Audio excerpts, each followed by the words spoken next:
Because I was tabling all day, and I have an outline, because I didn't quite exactly get to writing it all up as a lecture. But I'm going to do it live, and it should, I'll hit the main points. So I'm giving a lecture on dialectical materialism, colloquially known as DIAMAT, or at least it was known as that in the Soviet Union. Now, it's important to note that Marx never actually referred to dialectical materialism as such. He referred to historical materialism. However, his executor, Engels, basically wrote a bunch of works on dialectical materialism. Dialectics of Nature and also anti-Dühring. Dühring was a socialist theoretician, and Engels wrote against him.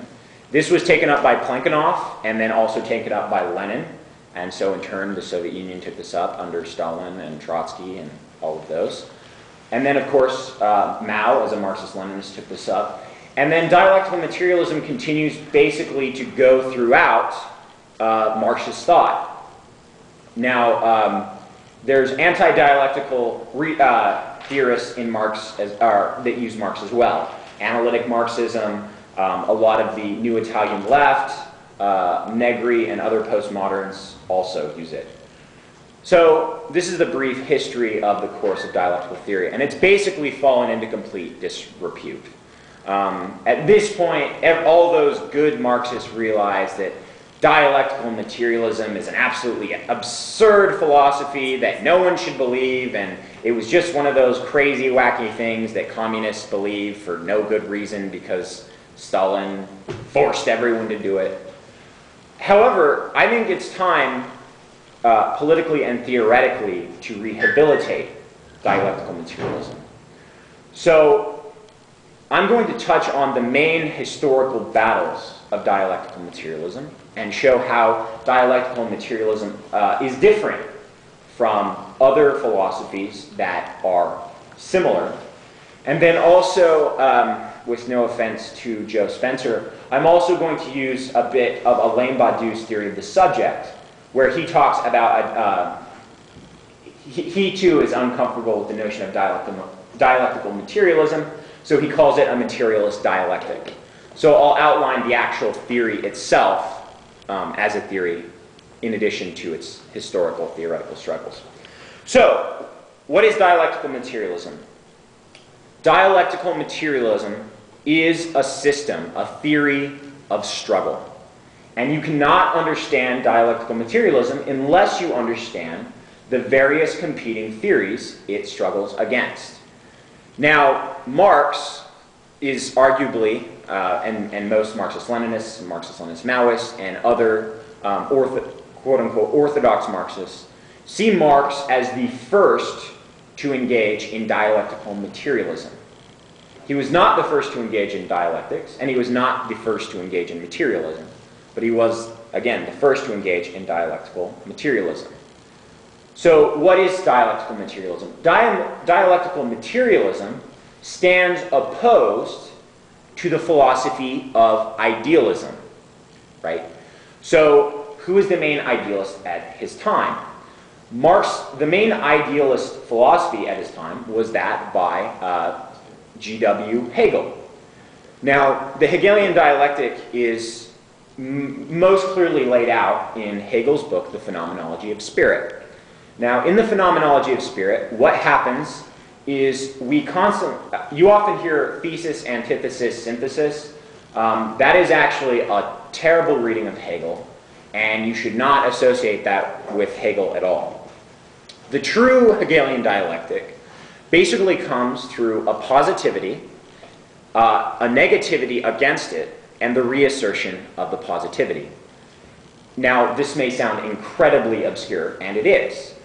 And basically what happens is the dialectic of spirit, right, or mind, is an idealistic dialectic that Hegel writes in The Phenomenology of Spirit. And phenomenology is a study of experience, so it's a study of the experience of spirit or mind.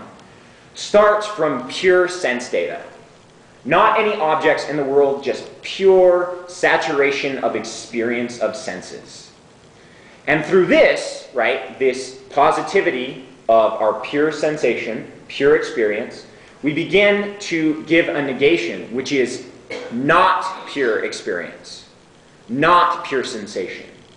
We begin to give form to these bombarding sensations, and what happens is through this assertion, our experience goes from pure sense experience into an objective experience.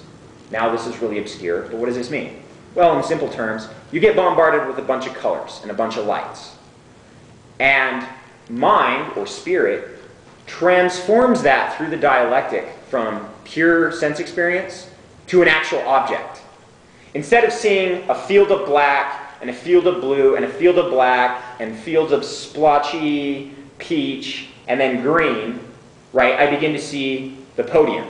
I begin to see the table. I begin to see Max. I begin to see the floor. So it's through this process of mind, right, this dialectic of mind, that Hegel believes we come to absolute knowing, which is thought that knows itself, right? Not just to think about something, but to think about you thinking about something, right? It's self-reflexive. So what's the problem with all this? Well, Hegel says, well, the dialectic resolves all issues, right? Because every issue is then solved, right? You go from master to slave, you go from slave to labor, you go from labor to the state, you go from the state to ethics, you go from ethics to mythology, you go from mythology to religion, and all of the problems of experience are resolved. Aufheben, right? They're sublated, they're overcome. Well, Marx points out, yes, all of these problems are overcome, but only in your mind, only idealistically. So, idealism, right, holds that this mind, or spirit, comes before the world. You have a mind, you have this rationality, or at least a rationality, before the world ever comes into existence. And our very experience of existence arrives from our mind. Well, materialists hold the opposite, that our mind, our spirit, arises out of this world. And so Marx says, my dialectical method is not only different from the Hegelian, but it's direct opposite. To Hegel, the process of thinking, which under the name of, quote, the idea, he even transforms into an independent subject, which is the demiurgos, or the demiurge, right, which is the creator, of the real world. And the real world is only an external phenomenal means like experience, like you experience something, an external phenomenal form of the quote idea. With me, on the contrary, the idea is nothing else than the material world reflected by the human mind and transformed into thought. So Hegel thinks we have mind or absolute spirit first, that through its process to come to know itself, the world emerges, right? This material reality appears. It's a relatively Platonic idea, right? That you have this abstract notion first, abstract mind, and it creates this world through its desire to know itself. Marx, on the other hand, says, no, what happens is our minds are created out of this matter. The world exists first, and our minds are instruments by which we come to know the world. Which, again, makes sense. But there's an important aspect. So you can see how it's not idealist, right? Because it posits that the material world is first instead of the mind. But it's also dialectical. Because our mind is not simply the exact same as the material, right? But our mind comes to know the material world. It is material, right? Our mind is made up of matter. Our bodies are made up of matter, our societies, our rooms, our technology. But we also change it. We change it by knowing it, and we change it through human practice, right? And of course, for Marxists, the big practice that changes this is labor.